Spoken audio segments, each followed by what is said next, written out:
Veiktų viskas gerai, čia šalia neveikia. Taip, ar atpažįstate šį paveiksliuką? Jeigu turite gerą vaizduotę.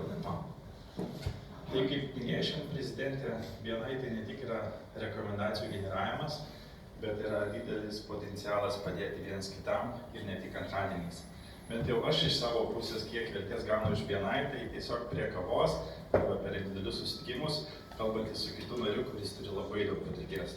Ir tas narys, turintį savo patirtį, girdint tavo situaciją, gali vienu sakiniu pakeisti tavo ateitį iš savo ne visada saldžios patirties. Ir tai yra vienai tikrai didelė vertybė.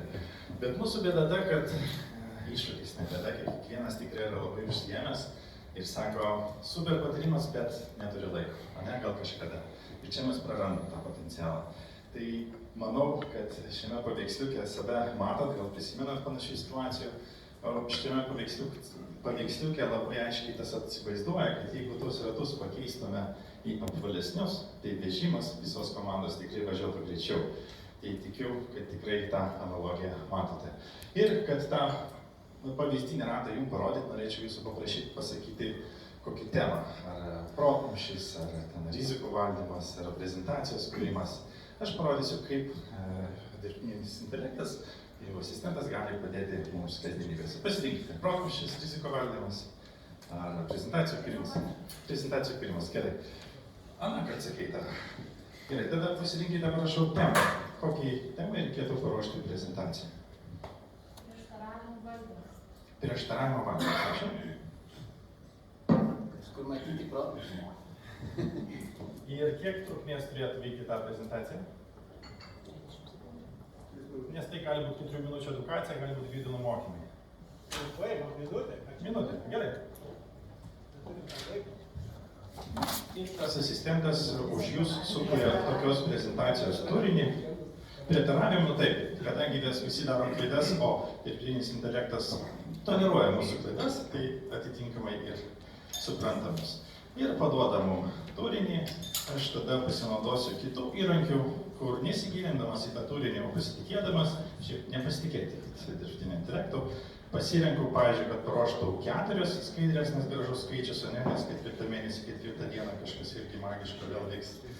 Tai ir paspaudžiu mygtuką ir dabar yra ta akimirka, kai aš galiu gerti kavą, žiūrėti į ugnį, vandenį ir bandyti dirbtinį intelektą.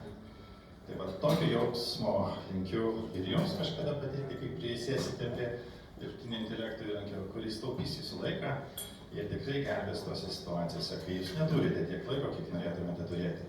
Tai duokime dar 15 sekundžių pabaigti tom 4 skaidriom ir jas iškart prieštaruosime.